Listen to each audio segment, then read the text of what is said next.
The scorching Texas sun beat down on the dusty trail as Zara Hayes clutched the reins of her runaway wagon, her knuckles white with terror.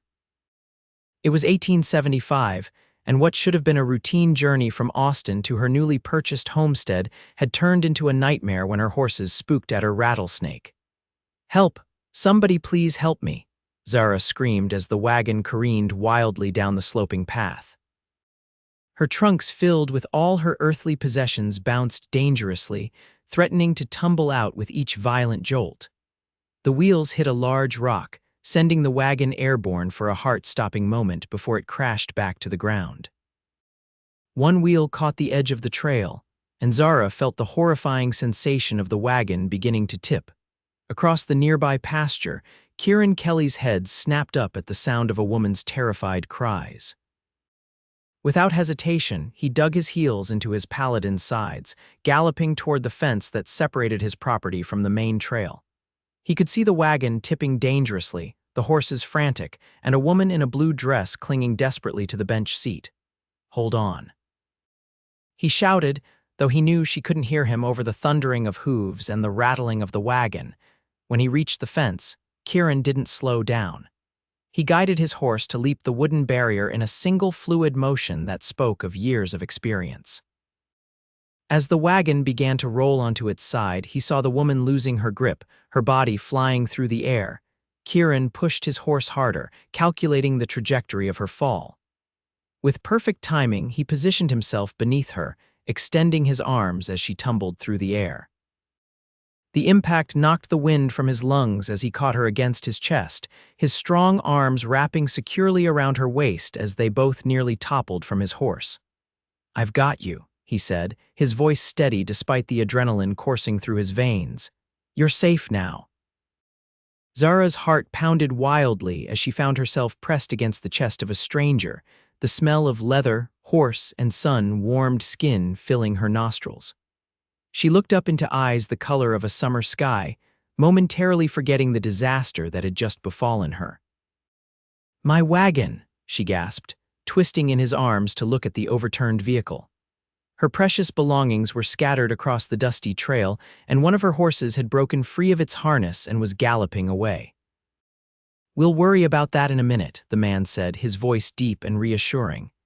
"Are you hurt?" Zara took mental inventory of her body, suddenly aware of a sharp pain in her wrist. "My wrist, I think I sprained it, but otherwise I'm all right, thanks to you." He nodded, carefully helping her to the ground before dismounting himself. Up close, Zara could see that her rescuer was tall and broad-shouldered, with sun-bronzed skin and dark hair that curled slightly at the nape of his neck. He wore the practical clothes of a rancher, a faded blue shirt with the sleeves rolled up, revealing muscular forearms, well-worn jeans, and scuffed boots. "Kieran Kelly," he introduced himself, touching the brim of his hat. "This is my land you nearly died on."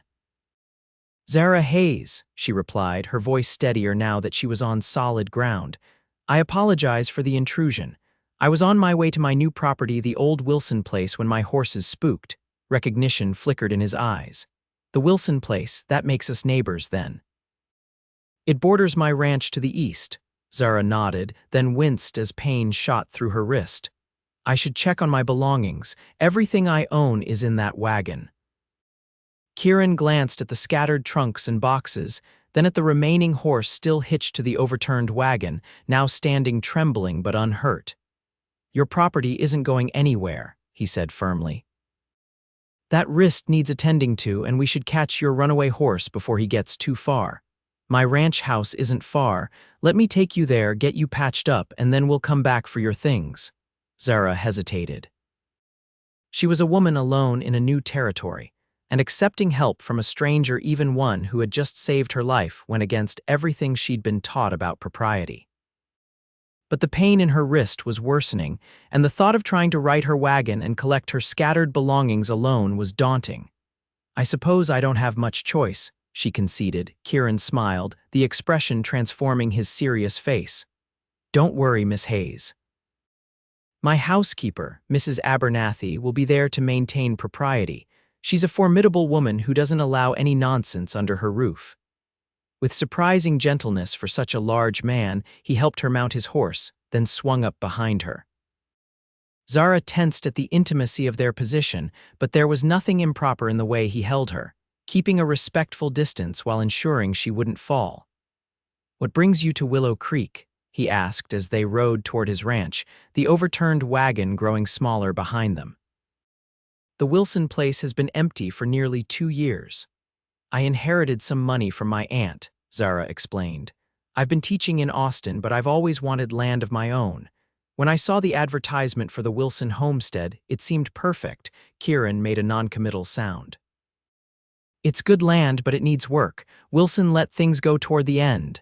"I'm not afraid of hard work," Zara said, a defensive edge creeping into her voice. "I didn't mean to suggest you were," Kieran replied. "It's just not the kind of place most women would choose to live alone." Before Zara could respond, a sprawling ranch house came into view. It was larger than she'd expected, a 2-story structure of weathered wood with a wide porch wrapping around the front. Several outbuildings dotted the property, and in the distance, she could see cattle grazing peacefully. A gray-haired woman emerged from the house as they approached, her expression changing from curiosity to concern when she spotted Zara. "Mrs. Abernathy," Kieran called out as he brought his horse to a stop. "We have a visitor in need of assistance. This is Miss Hayes, our new neighbor." The housekeeper hurried forward as Kieran dismounted and carefully helped Zara down. "Goodness gracious, child, what happened to you?" the older woman exclaimed, taking in Zara's disheveled appearance and the way she cradled her injured wrist. "Wagon accident on the main trail," Kieran explained. "I need to go catch her runaway horse and secure her belongings. Can you tend to her wrist?" Mrs. Abernathy nodded briskly. "Of course. Come along, Miss Hayes. Let's get you cleaned up and have a look at that injury." As the housekeeper led her into the cool interior of the ranch house, Zara glanced back to see Kieran already mounting his horse again. Their eyes met briefly, and he touched his hat brim in a gesture that was both reassuring and strangely intimate before galloping away. The next hour passed in a blur of activity. Mrs. Abernathy proved to be as efficient as she was kind, washing the dust from Zara's face, binding her sprained wrist tightly, and insisting she drink a cup of hot sweet tea. By the time Kieran returned, leading Zara's runaway horse and accompanied by 2 ranch hands driving her repaired wagon, Zara was feeling much more composed. "Your belongings are mostly intact," Kieran reported as he entered the kitchen where Zara sat at the large wooden table. "A few broken dishes, I'm afraid, and one trunk burst open, but we gathered everything up." Relief flooded through Zara. "Thank you, I don't know how to repay your kindness." Kieran waved away her gratitude. "No need, neighbors help each other out here." "Speaking of which, I had my men check out your property on the way back. The house is standing, but it needs work before it's properly habitable." Zara's heart sank. She'd expected some repairs would be necessary, but the way Kieran described it made it sound worse than she'd anticipated. "How bad is it?" "The roof leaks in at least 2 places, and there's a window broken in the back. The stove's rusty but should work with cleaning. The well's good, though, which is the most important thing." He hesitated, then added, "It's not fit for you to stay in tonight, that's for certain." "I can't impose on your hospitality any longer," Zara protested. "Perhaps there's a boarding house in town." "Willow Creek's a small place, Miss Hayes," Kieran said. "The hotel has only 4 rooms, and with the cattle buyers in town for the spring sales, they'll all be taken." Mrs. Abernathy, who had been quietly preparing dinner at the stove, spoke up. "You'll stay here tonight, Miss Hayes. We have plenty of room, and it wouldn't be Christian to send you off with nowhere decent to go." "That's very kind, but it's settled then," Kieran interrupted with a finality that suggested he was accustomed to having the last word. "Tomorrow, I'll have some of my men help you get your place in order. Tonight, you'll be our guest." Zara wanted to object further, but exhaustion was setting in, and the thought of having to find alternative arrangements was overwhelming. "Thank you," she said simply. "I'm grateful. Dinner that evening was a surprisingly pleasant affair." Mrs.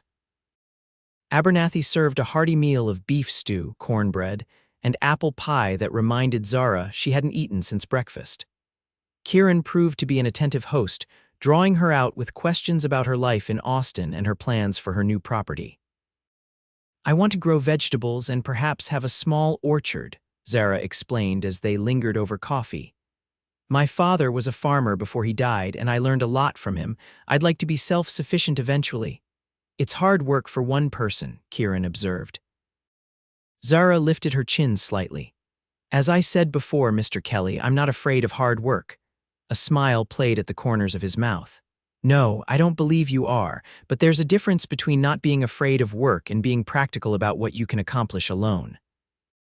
I suppose I'll learn my limitations soon enough, Zara replied, unwilling to admit that she'd had similar concerns herself. After dinner, Mrs. Abernathy showed Zara to a comfortable guest room. The luxury of a proper bed was not lost on her after weeks of traveling, and despite the excitement of the day, she fell asleep almost immediately. The next morning, Kieran was true to his word. After a breakfast of eggs, bacon, and biscuits, he escorted Zara to her property, accompanied by two ranch hands who immediately set to work repairing the roof and broken window. Seeing her new home for the first time in daylight, Zara felt a mixture of dismay and determination.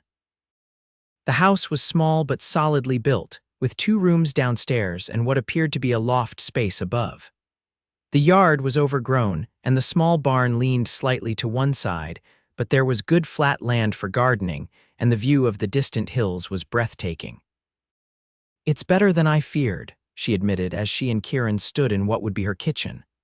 The stove looks salvageable and the pump seems to work. Kieran nodded, examining the stone fireplace with a critical eye. The chimney's sound, which is good, you'll need it for winter. Nights get cold out here, even in the warmer months.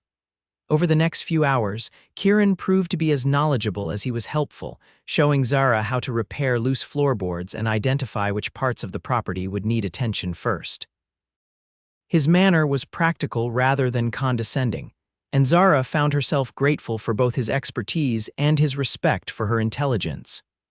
You know a lot about homesteading, she observed as they took a break, sitting on the porch with cups of coffee that Mrs. Abernathy had sent along in a basket. Kieran's expression grew distant. I started from scratch myself about 10 years ago, came out here with nothing but a horse, a rifle, and a few $100s. Built my first cabin with my own hands before I could afford to hire help. Your ranch is impressive, Zara said. You must have worked very hard. I did, still do. He turned to face her, his blue eyes serious.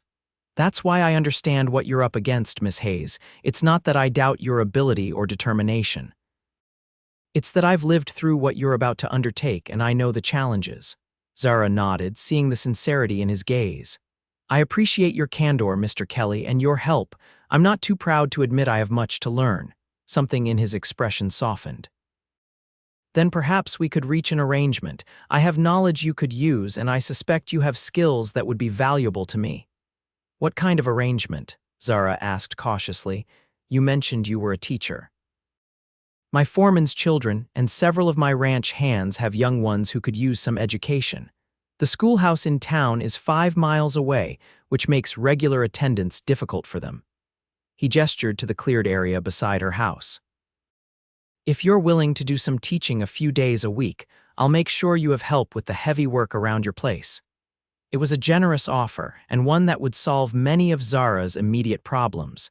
Yet she hesitated, wary of becoming too dependent on her neighbor. I'd pay you properly for the teaching, Kieran added, as if reading her thoughts. This wouldn't be charity, it would be an exchange of services between neighbors. Put that way, the arrangement seemed sensible rather than presumptuous. Very well, Mr. Kelly, I accept your offer. His smile was warm, transforming his usually serious expression. Good, and since we'll be working together, perhaps you could call me Kieran. Then you must call me Zara, she replied, surprising herself with how natural it felt to offer such familiarity. As the days passed, Zara settled into her new home and her new role as teacher to the ranch children. Kieran was true to his word, sending men to help with the heavier tasks around her property while respecting her desire to do as much as possible herself. For his part, Kieran found himself inventing reasons to visit Zara's homestead. He brought extra lumber when he noticed her fence needed repair, offered cuttings from his orchard when she mentioned wanting fruit trees, and frequently happened to be passing by around dinner time. Mrs. Abernathy, who accompanied him on many of these visits to maintain propriety, observed these developments with knowing eyes. "That girl's got you wrapped around her little finger," she told Kieran one evening as they rode home after dining with Zara. "Nonsense," Kieran replied, though he couldn't quite meet the housekeeper's gaze. "I'm just being neighborly." "Hum," Mrs. Abernathy murmured, unconvinced. "In all the years I've known you, I've never seen you be quite so neighborly before." Kieran couldn't deny the truth in her words. There was something about Zara that drew him like no woman ever had. It wasn't just her beauty, though she was certainly beautiful with her honey-brown hair and expressive green eyes. It was her spirit, the determination with which she tackled challenges, the grace with which she admitted when she needed help, and the joy she took in simple achievements like successfully baking her first loaf of bread in the temperamental old stove. What Kieran didn't know was that Zara was experiencing similar feelings toward him. She found herself looking forward to his visits, appreciating not just his practical help, but also his dry humor and the quiet strength he radiated. When he taught her to shoot, insisting she needed to protect herself when alone, she was touched by his patience and the careful way he positioned her arms, his touch gentle despite his calloused hands. One afternoon in early summer, about 2 months after Zara's arrival, Kieran arrived at her homestead to find her struggling to corral a piglet that had escaped from the small pen he'd helped her build the previous week. "Need some help," he called, dismounting from his horse. Zara looked up, her face flushed with exertion, wisps of hair escaping from her usually neat bun. "This little monster is determined to see the world," she panted. "I've been chasing him for 20 minutes. Kieran grinned and removed his hat.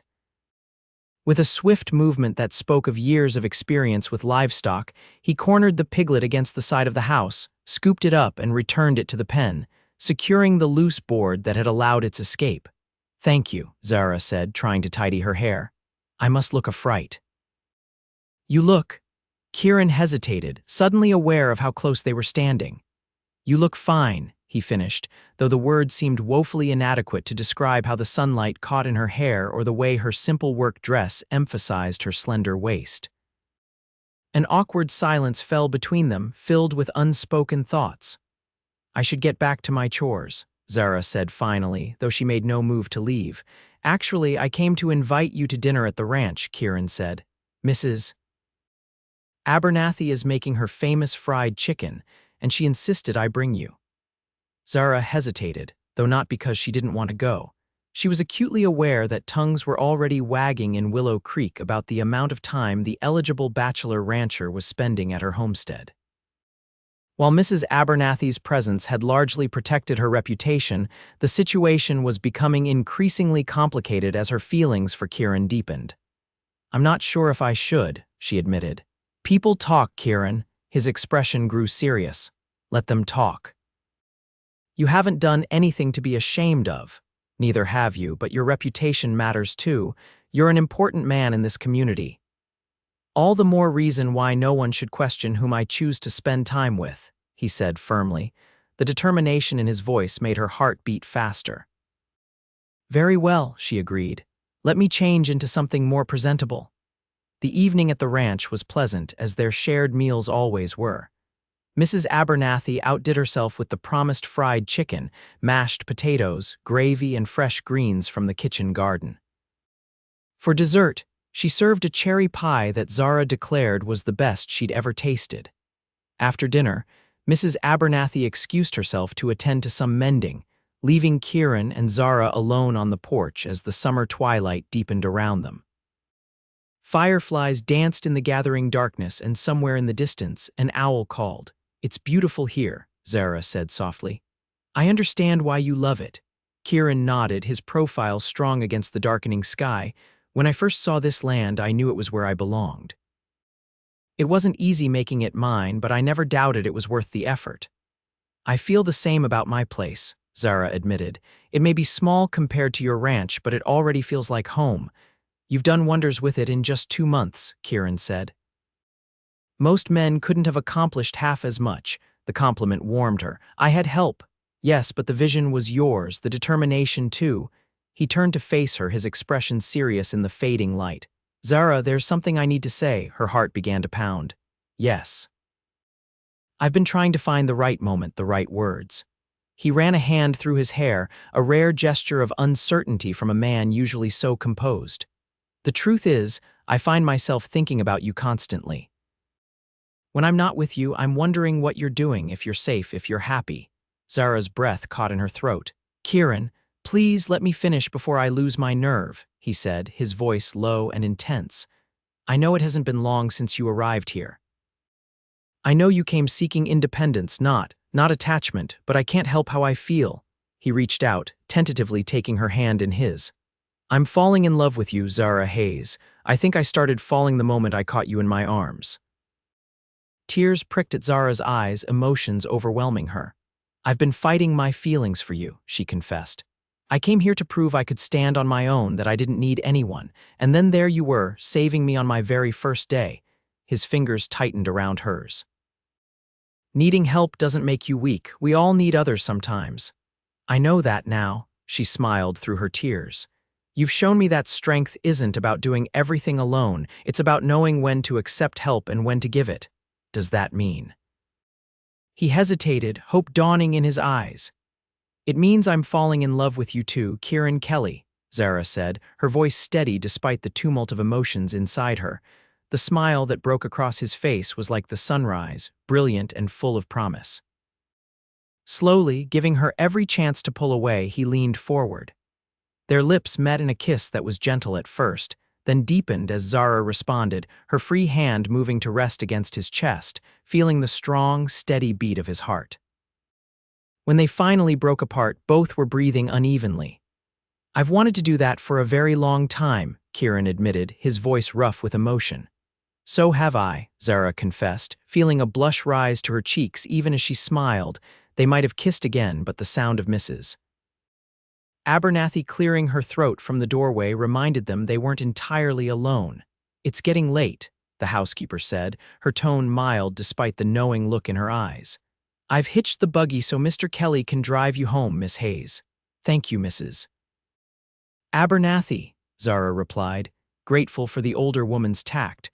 The ride back to Zara's homestead was filled with conversation both serious and lighthearted. They spoke of their pasts, Kieran's journey west after the Civil War left his family's Virginia farm in ruins. Zara's decision to become a teacher after her parents' death left her alone in the world.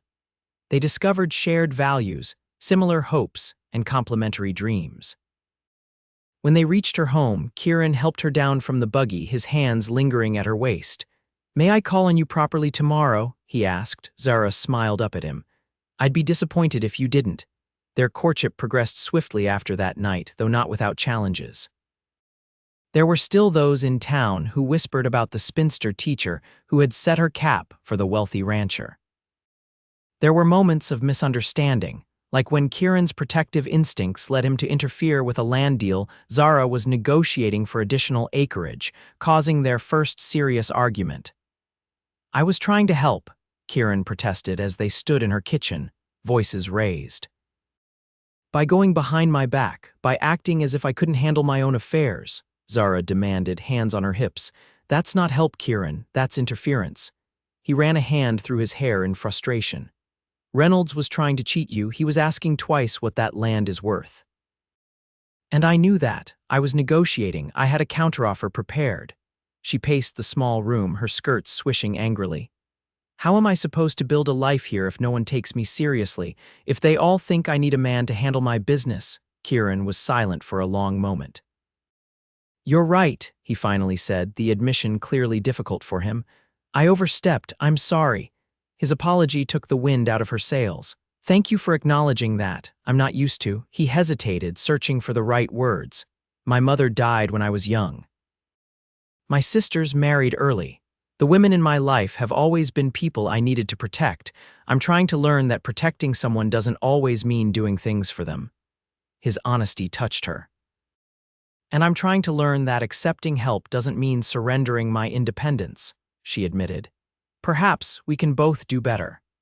They made peace, and the incident ultimately strengthened their relationship as they learned to respect each other's boundaries and capabilities. By the end of summer, as Zara's garden yielded its first harvest and her piglet grew into a substantial hog. It was clear to everyone in Willow Creek that Kieran Kelly would soon be proposing marriage. The proposal, when it came, was not the formal affair Zara might have expected.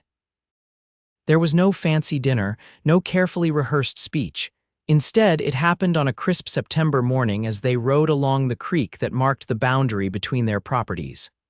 "I've been thinking," Kieran said as they paused to let their horses drink, "about boundaries." Zara raised an eyebrow. "Boundaries," he gestured to the creek. "This one specifically, it seems unnecessary, don't you think? This line between your land and mine." Her heart began to race as she realized where he might be leading. "What are you suggesting, Kieran?" He dismounted and came to help her down from her horse, keeping his hands at her waist even after her feet touched the ground. "I'm suggesting we remove the boundary altogether. Join our lands, join our lives. Kieran Kelly, are you proposing to me?" Zara asked, her voice steady despite the emotions welling up inside her. "I am." He reached into his pocket and pulled out a small velvet box. Opening it, he revealed a delicate gold ring set with a modest diamond that caught the morning sunlight. "This was my mother's. I've kept it safe all these years, waiting for the right woman to give it to." He took her hand, his usually confident expression softened by vulnerability. "I love you, Zara Hayes. I want to build a life with you not by erasing who you are or what you've accomplished, but by creating something new together. Will you marry me?" Tears filled Zara's eyes as she nodded. "Yes," she whispered, then more strongly, "Yes, I will marry you." The joy that spread across his face was answer enough, but he sealed the promise with a kiss that left them both breathless. When they broke apart, he slipped the ring onto her finger where it fit as if it had been made for her. "We should celebrate," Kieran said, his voice rough with emotion. "Dinner at the hotel in town. I want everyone to know you've agreed to be my wife." Zara laughed, happiness bubbling up inside her. "That sounds perfect." The news of their engagement spread quickly through Willow Creek. Most of the townspeople were delighted misses. Abernathy most of all, who declared she'd seen it coming from day one. There were a few disappointed young ladies who had hoped to catch the eligible rancher's eye themselves, and some who still whispered that Zara had schemed to trap herself a wealthy husband. But such gossip faded in the face of the obvious devotion the couple showed to each other. They set the wedding date for November, giving them time to prepare but not so long that they had to endure an extended engagement. Zara wrote to her former colleagues in Austin, inviting them to the ceremony, while Kieran sent word to his sisters in Virginia.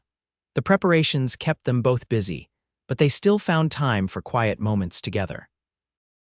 One evening in late October, as they sat on Zara's porch watching the sunset paint the sky in shades of orange and purple, Kieran brought up a subject they had discussed only in general terms before. "Have you thought about what you want to do with your homestead after we're married?" he asked. "We'll be living at the ranch, of course, but I don't want you to feel you're abandoning what you've built here." Zara had indeed given the matter considerable thought. "Actually, I have an idea," she said, turning to face him. "What would you think about turning this place into a proper schoolhouse? The children wouldn't have to travel so far, and more families in the area could send their children for education." Kieran considered this, his expression thoughtful. "You want to continue teaching?" "Yes, if you don't object. Not full-time, I understand there will be responsibilities at the ranch as well, but perhaps 3 days a week. The community needs education, Kieran, especially for the children who can't make the journey to town regularly."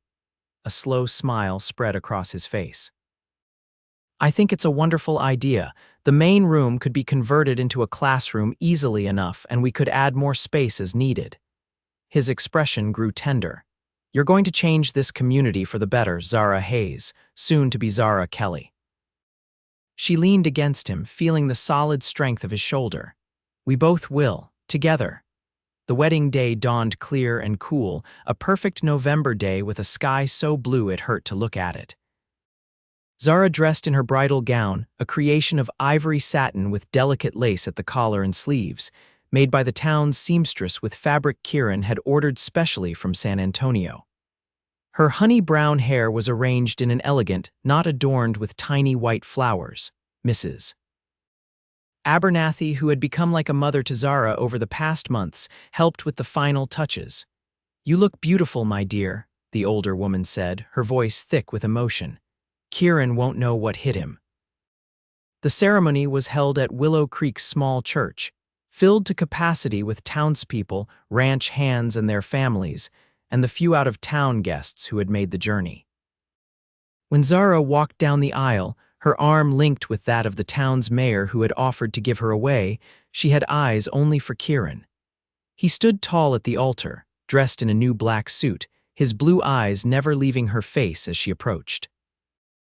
The love shining in his gaze made her heart swell with happiness. The minister's words were traditional, but the vows Zara and Kieran exchanged were deeply personal. They promised not only to love and cherish each other, but to respect each other's dreams, to support each other's ambitions, to be partners in all things.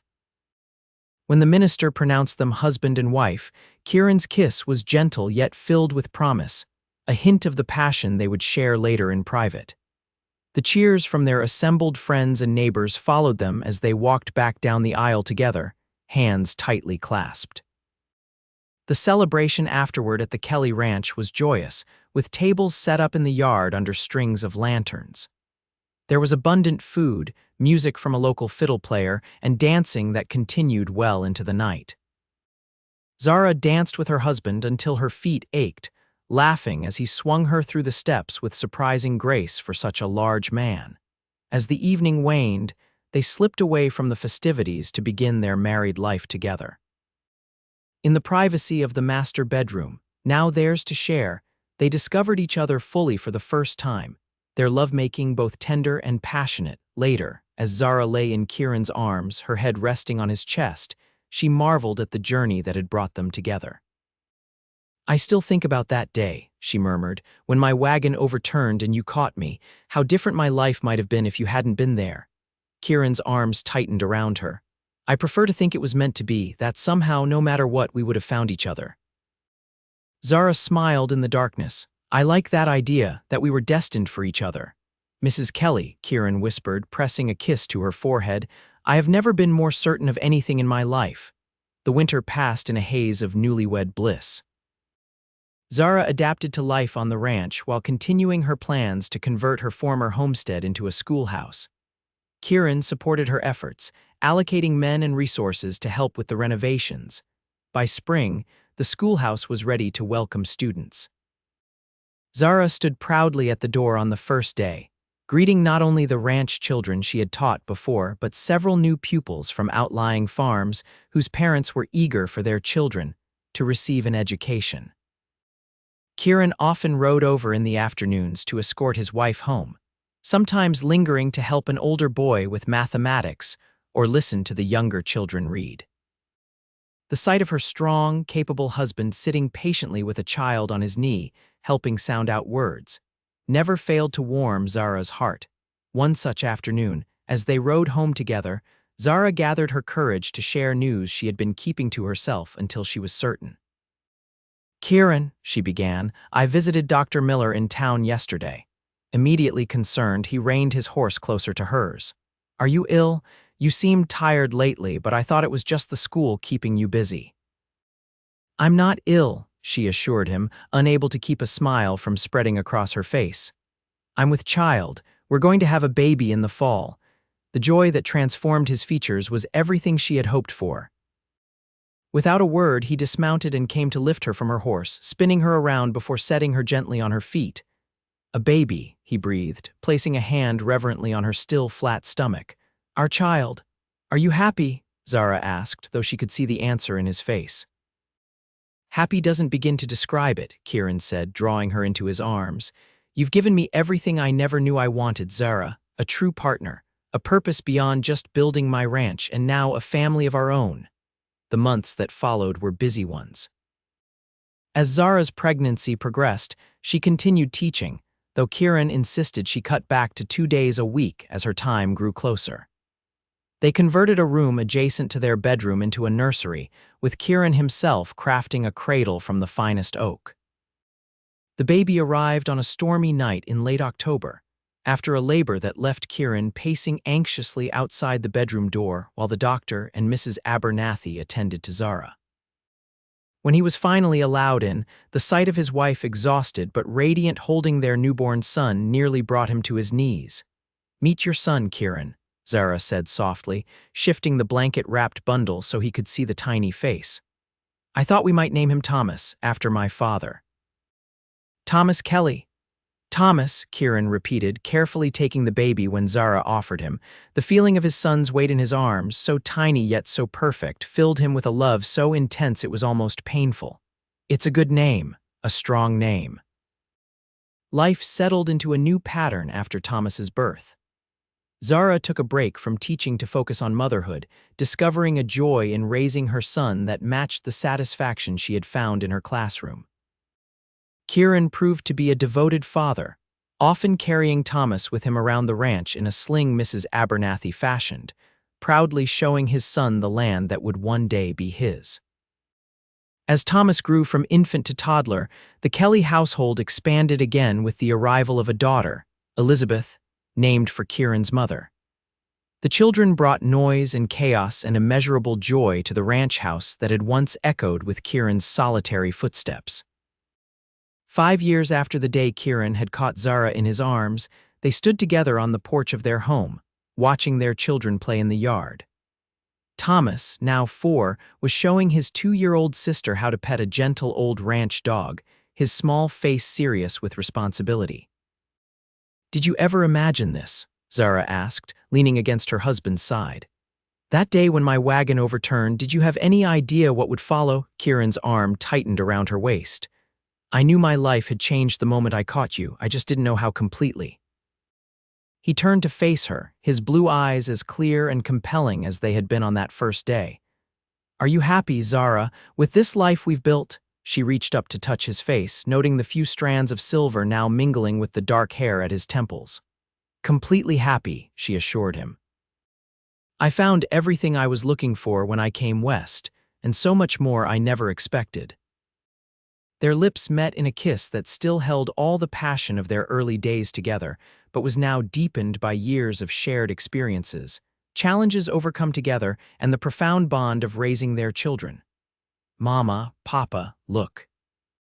Thomas called, interrupting the moment as he proudly showed how the dog was offering his paw to little Elizabeth, who giggled in delight.